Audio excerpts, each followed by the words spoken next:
Hi அஸ்ஸலாமு பிஎம்எஸில் Friday எப்படி போச்சு அப்படின்றத ஒரு மினி விளாக்காக பார்த்துடலாம். ஸோ நாளைக்கு லீவு அப்படின்ற மகிழ்ச்சியோடு இருந்துச்சு. ஃப்ரெஷ்அப் ஆகிட்டு அப்படியே டியூட்டிக்கும் கிளம்பி போயாச்சு. ஸோ அங்கேயே பிரேக்ஃபாஸ்ட்லாம் வந்துருந்துச்சு. அதெல்லாம் சாப்பிட்டுட்டு அப்படியே டியூட்டியை ஸ்டார்ட் பண்ணியாச்சுங்க. ஸோ டியூட்டி இன்றைக்கி கொஞ்சம் பிஸியாக தான் போவோம், ஏன்னா வீக்கெண்டு அப்படின்றதுனால. அதே சமயத்தில் 12 மணிக்கு இன்றைக்கி பிரேக் விட்ருவாங்க, பள்ளிவாசலுக்கு தொழுவ போகணும்னு சொல்லிட்டு.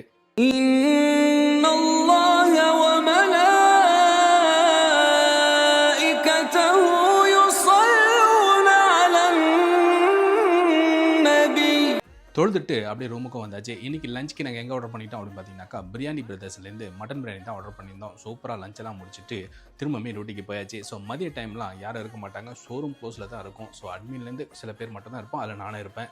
ஸோ அப்படியே டியூட்டியை முடிச்சுட்டு ரூமுக்கும் வந்தாச்சு. ஸோ இன்றைக்கி டின்னருக்கு மதியம் உள்ள பிரியாணியே மிச்சம் இருந்துச்சு, அதை வச்சு சூப்பராக டின்னரையும் முடிச்சாச்சு. ஸோ இன்றைக்கான டே இப்படி தான் போச்சு. நம்ம சேனல் நீங்கள் புதுசாக பார்க்கறதா இருந்தால் உங்களுக்கு பிடிச்சிருந்துச்சுன்னா சப்ஸ்கிரைப் பண்ணிவிட்டு லைக் அண்ட் கமெண்ட் பண்ணிட்டு உங்கள் ஃபேமிலி ஃப்ரெண்ட்ஸ்க்கு ஷேர் பண்ணி விட்ருங்க. இணைய வழியாக இணைந்திருப்போம். நன்றி.